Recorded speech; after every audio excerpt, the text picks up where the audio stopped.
Unfortunately, what you're about to hear is real.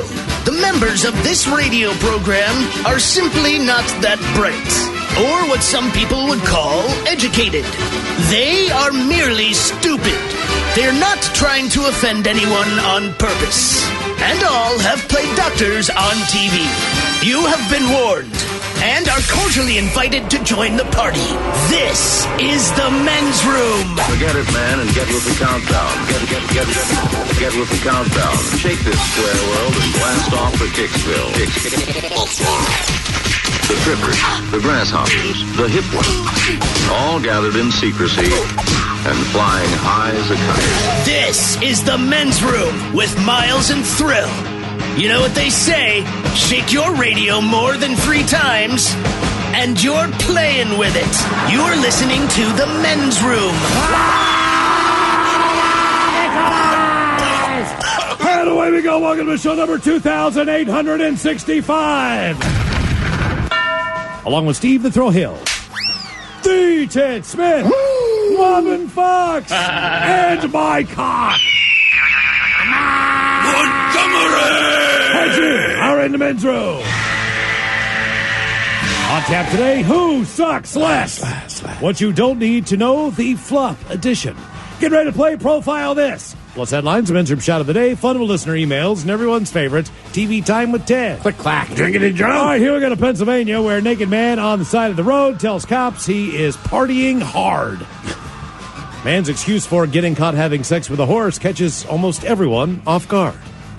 New Hampshire Meemaw walks into kitchen, and look out, it's a bear.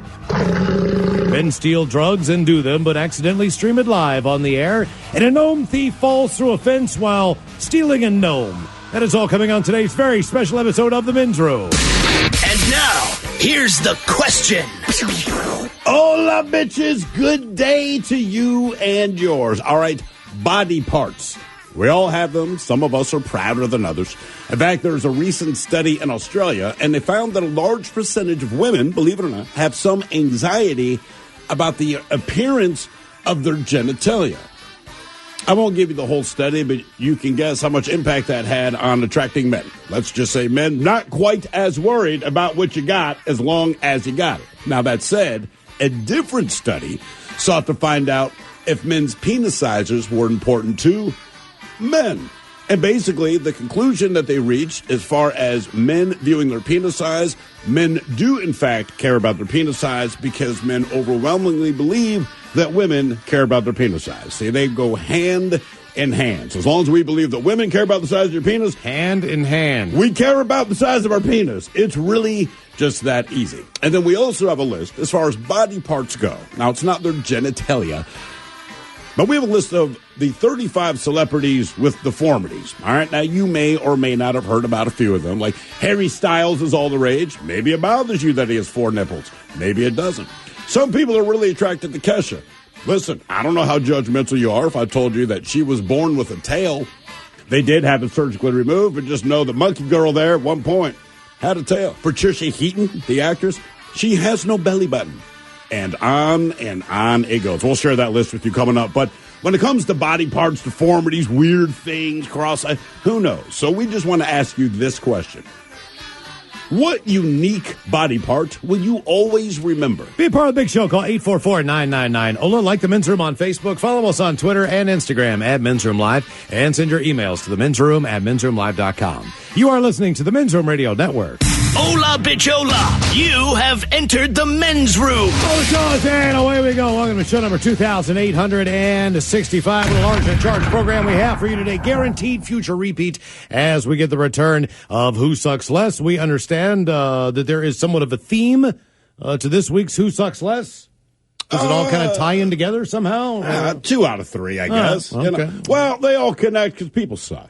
Right? That's the long story short. And then we isolate 3 stories of particular suckitude. And we ask you, which one of those 3 sucks the least? Who sucks less is coming up. What you don't need to know, the USA Today put out a list of the 50 biggest flops in U.S. history. From a consumer standpoint, this is everything from cars. The Edsel is still on the list at like number still there. 24, 23 or so. Anything that that was meant to be consumed that was all of that and more and didn't make it, well, that made the list. There's 50 of them. Some are foods, some of them are toys, cars, you name it. If it flopped, it's on the list, and we've got for you the 10 biggest flops in what they say modern history. All I know about the Edsel, and I know it's an older car, I know it flopped massively, but I also know that on my parents' first official date, I want to say my father's car died. He borrowed his roommate's car. Either way, he picked up my mother in an Edsel. What's more than that, the inside of the Edsel, the interior was all red, not because they offered it in red, but because my father's roommate had spray painted the entire. Oh, so that's their first date. All right, that's pretty. They've been married stuff. for 50-some years now. Apparently, it worked. There you go. I guess right that something was painted. Mm-hmm. What you don't need to know is coming up with a flop edition. We'll drink a toast with a shout of the day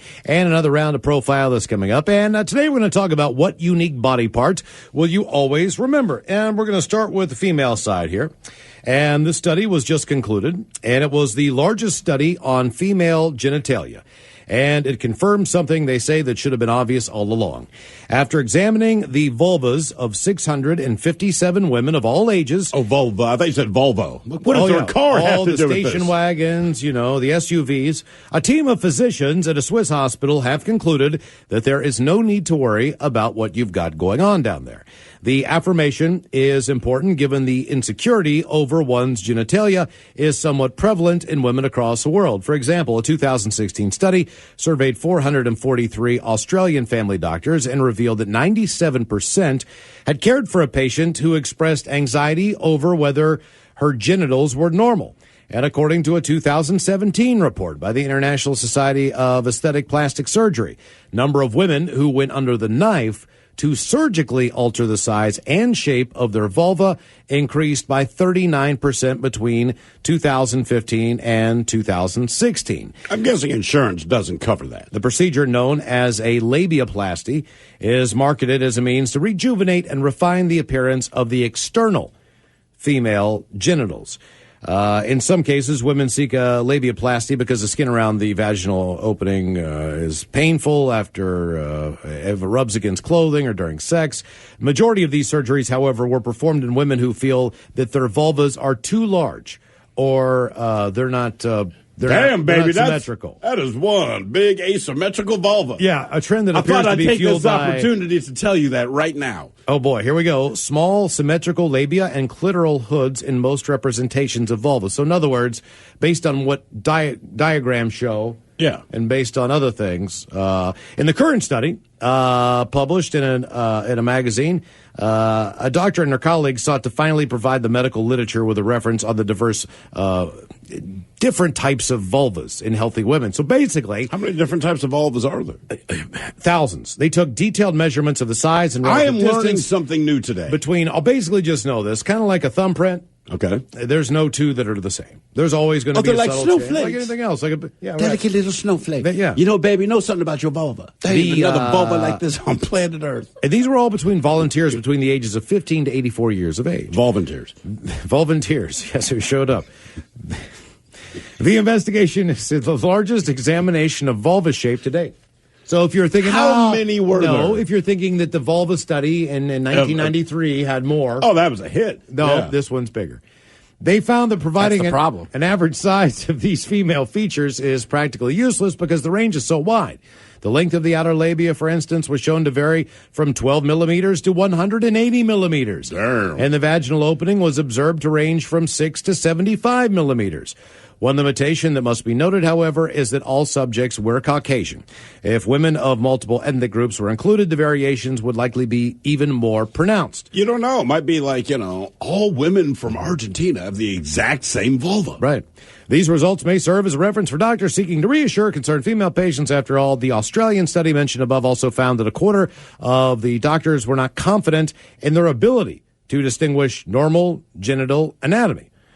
If you're curious and you want to see the amazing assortment of female forms, check out the Labia Library Gallery. Oh, wow. Don't do it at work, per the International Vagina Dialogue Survey of 2006. 78% of women agree that the society's taboos surrounding vagina contribute to women's ignorance about it. So there you go. They're all unique. No need to worry. But there's nothing wrong with them, right? No, they that's just look their- different. yeah, That's what their they're point. So I guess we're saying, like, look, women will see, and we all do it, right? So it can be a guy, it can be a woman. But in this case, if you look at a medical diagram of a vagina, it's a standard drawing. Right? But you're going to perceive that as that is what it should look like, right? So you have these women, but the thing is, and look, I don't know, I'm not a woman. I don't assume you guys get together and talk about the shape of your vulvas, but obviously that would lead to insecurity if yours doesn't look like what the medical world is telling people is normal. So anyway, they do this study, and they say what they concluded is this. The drawings that we use anatomically, pay no attention to that, man. Like, if you got a vulva, it's your own. No two vulvas are alike. That's essentially I also what they think come this up is one with. of those things where it's like, now granted, this is just my theory, but I think when you're in a relationship with somebody, nobody ever cares. No. If you're going to make fun of somebody's privates, it's generally just a snarky comment you'd make after a breakup. Sure. Oh, yeah. You know what I mean? Typically. Because some of that stuff you don't mind. You don't, but that was kind of the point of the study. Like, look, even whatever you think a guy might be looking for, if that's the case, it doesn't matter. You can't, because whoever he was with before you, it looked way different. What's Whoever's normal gonna to be you with is next- normal to you. If you're circumcised or if you're not circumcised, what you know is what you know. So Sure. what you have is what you have. Actually, on the flip side of that, we've got a study coming up. And keep in mind, the women went in and they volunteered this. No problem, no questions asked. It was easy to do. On the male side, that has not been as easy to do because in the surveys where they were looking for men to go in and have their penis photographed and all those things and measured, what do you suspect happened?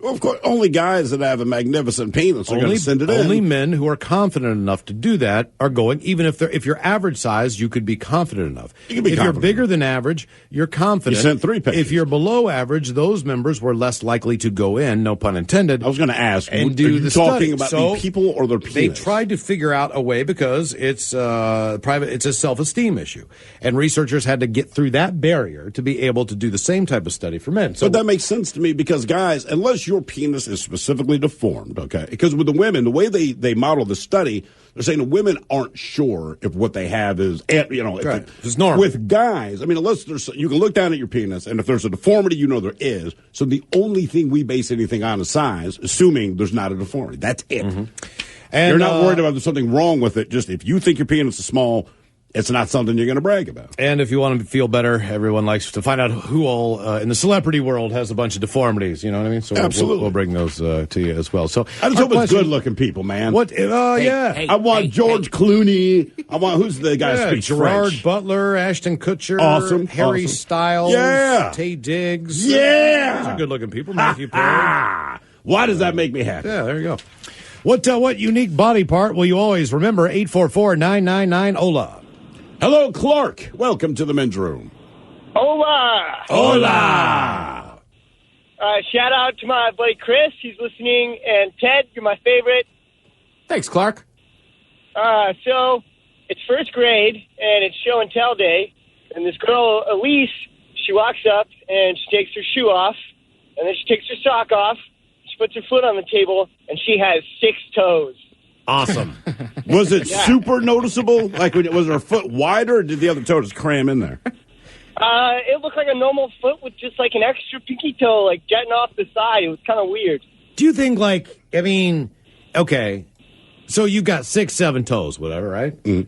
Can you make the Olympics on the swim team, or is that like... But You know, no, I think like it's if fair. you had webbed toes and you had 7 of them, so if your feet kind of fan in the natural way that, say, flippers would, Yeah, do you have an advantage?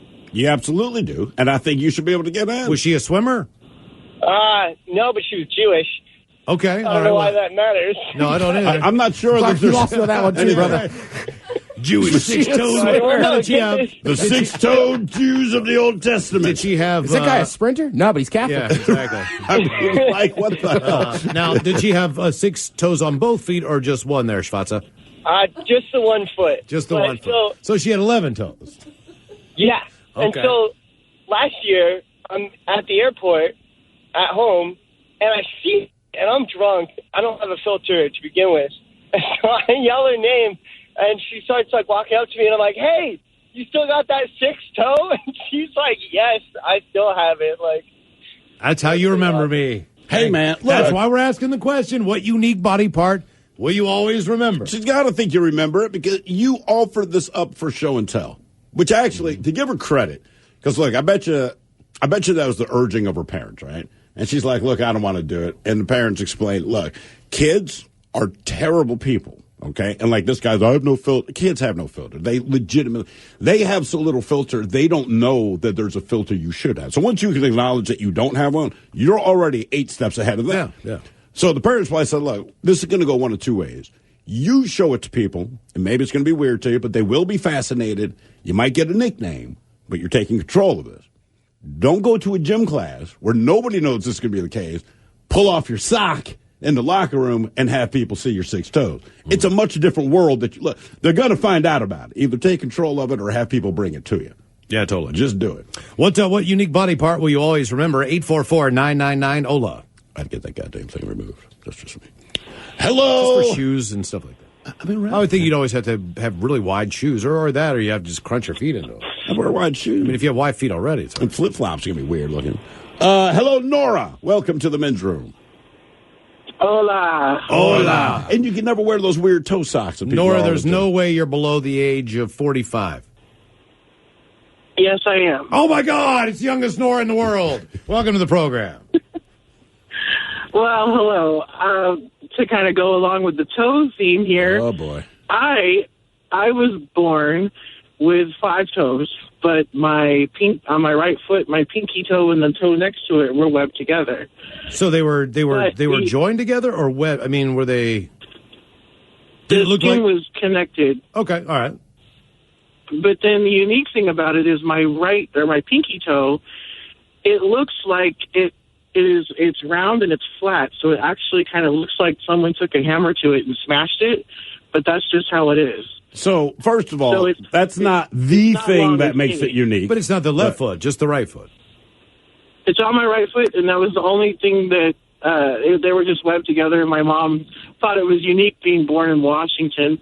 Thought it was funny, actually. I mean, I mean, I think that'd be unique in a lot of states. Right, exactly. Because everyone else just has 10 I know, toes. that's normal. Now, did you get them, are they pulled apart, or did they stay fused together? My mom had that was the only surgery I had most all of my life until later, was to have the toes separated. That way you could get sock lint equally distributed in between the toes. Correct. And then my right foot is always wider than my left because of that toe. How much wider? I mean, like when you buy shoes, do you have to just buy wide shoes for both feet, or would you have to suffer through narrow shoes? It's not that big of a difference, but it's just enough. But the funny thing, just looking at my toe is just funny looking. But it just looks like someone took a hammer and smashed it. Has it kept you out of heels your entire life? Yeah, I don't do heels. Good for you. See, that's the positive thing. Because of that, you've never had to wear heels. That's true. What about like if you go to the pool or the beach? I mean, do you notice people looking down at your weird flat toe? I honestly don't care. Yeah. Yeah, I know. It's been a part of me since I was born. So to me, if you don't like it, then don't look at it. But I've never had anybody actually go, "Oh my God, what kind of a toe is that?" Mm-hmm. So I mean, I think toes are just kind of weird in general. They are like little nubs hanging off your foot. They serve their purpose, but you know. Yeah. So I mean, if I saw, I'm sure I'd glance at it and be like, "Oh man, does she have like a web toe?" But I don't. You know what I mean? Like it's. I guess you just don't generally look at feet and go, "Those are great feet." It's just kind of like, "Yeah, you got toes. They got a web toe." Many years ago, I was in Puerto Rico, and my wife used to have a crush on this guy who was on a TV show, like Melrose Place, one of those types of shows. It was and you know his sister, okay? Somebody's Shoe. Andrew Elizabeth. Andrew Shoe. I like Elizabeth's Shoe. Right. So we're at the pool, and she looks over and she elbows me, and she's like, "It's Andrew Shoe." And I'm like, "Who? I don't know who that is." You know, like, it doesn't matter to me. So, but he's there for a wedding, I guess. One of his wife's friends is getting married. And, trust me when I say this, because we learned a lot about this after the fact, because, of course, she's very curious.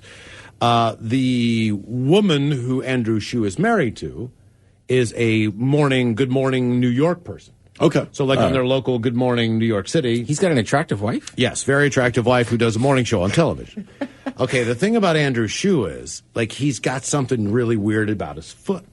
So every time that he kept going by, man, like, his feet are freaking jacked. Like, there's something really... Did you notice this? Yes, because we're at the pool, and every day we're at the pool, and, you know, she's You like, keep seeing it's his gnarly Andrew's feet." shoe. It's Andrew's shoe. Wait, a guy with the last name Shoe and has I'm a like, problem with and his I'm feet. My thing is, no, yes. Okay, look, they have this. This has been documented.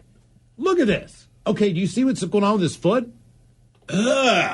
So, like, when he was walking around the pool, his big toe is underneath his regular toe. It's almost like if you were... Look at this. It's the strangest thing, and it's both of his feet.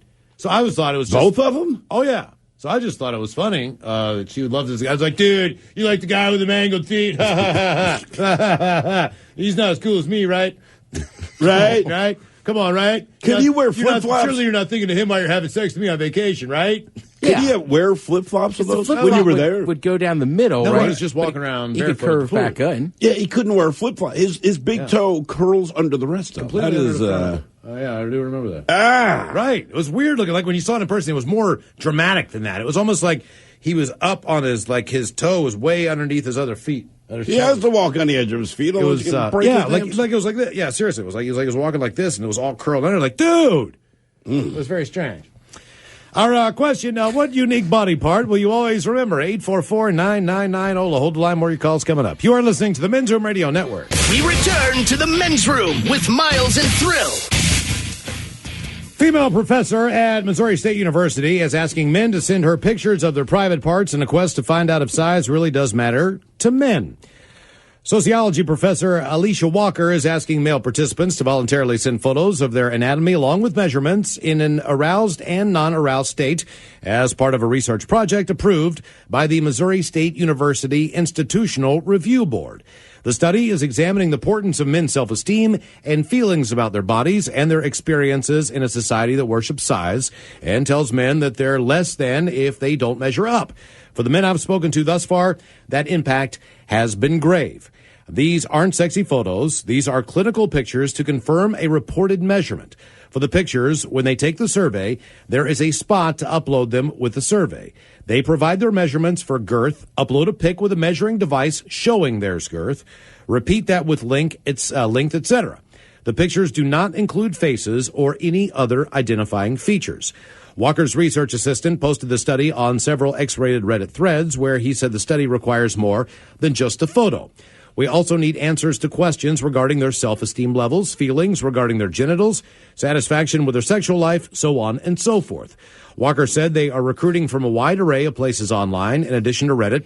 My hope is to get a broad section of men to talk about this. Participants must be 22 years old, blah, blah, blah, blah, blah. And it's basically the first time that, and she's a student, but that anyone has been able to come up with a systematic equation and way to be a part of a study that can be documented with universal instrumentation as far as the devices that she sends for measurement, and then the actual photos that prove that the measurement is correct. Because if the measurement isn't done correctly, they will ask for the measurement. Say they don't start at the base, or they'll say no, you have to remeasure, or they'll kind of calculate the difference in the miss. I get the feeling one of their conclusions, it's like, shocking, Africa, remarkably confident. Probably we so. don't know what it is. It just seems like that particular on our confidence index. Unbelievable. On a scale of 1 to 10. Our question, what unique body part will you always remember? 844-999-OLA. Hello, Fran. Welcome to the men's room. Hola. Hola. Yeah, I got a buddy down in Arizona who's got this hernia that looks just like Quato from It looks like Total what? It looks like what? Quato. Oh. Yeah, Quato from Total Recall. Yeah. The original. Remember Okay. Arnold Schwarzenegger finds some dude. He's looking for Quato. And the guy goes, Quato is close, if you haven't seen the movie. And he's like, well, where is he? And the guy lifts his shirt. And it's like, basically, it looks like an unborn twin. Okay? It's coming out of him. Coming out of his gut, except unborn twin can talk. And, of course, unborn twin, much like shrinkled up Yoda, is very wise. Tell me that he wears tight shirts as well. No, he just wears normal shirts. Yeah, but you can still see it. Like if you have a very noticeable hiatal hernia, like. Oh, no, he had to push it out to make it come out. Oh, really? Okay, well, you just walk up to him, he'd lift up his shirt, and boom. No, you. Whoa. Oh, God. Oh, really? Did he ever get it taken care of? No. He did As far as I know. He's never gotten it taken care of, or he did get it taken care of? So it did Not not. that I know. All right. I don't. okay. I don't know either way. That's too much of a party trick. I mean, he's obviously enjoying you know, that. every Yeah, the time- hiatal hernia, like, I had one, but, like, it's not like it hurts all the time. Yeah, every Right. time you sneeze, though, it might pop out. But if I could walk up to Right. someone and pop a Quattro out of my gut, I mean, I would do it. I mean, I hate to say it, but if I had ability to do that, there's no question. I've told you before, like, there was a family friend of ours whose last name was Smith, unfortunately, but he had an Audi, and it looked like everybody thought he was related to us. But it looked like he had two penises. He looked like he had a penis coming out of his Because belly if he's wearing a T-shirt, I mean, it was like that, you know. It was like 4 or 5 it was like 3 or 4 inch, like. Like, wouldn't you get... If I had anything in my body that people mistook for a penis Right. that's not a penis, Yeah, like remove it. Like, look, dude, the first time I came up with, like, I don't know, 50, 60 extra bucks, I'd have a savings account just to remove that thing Right, that's from it. my body. You know what I mean? And I keep saving and saving until I finally it's got done. until it got cut the frick off, you know? Hola! The shenanigans continue on the Men's Room Radio Network.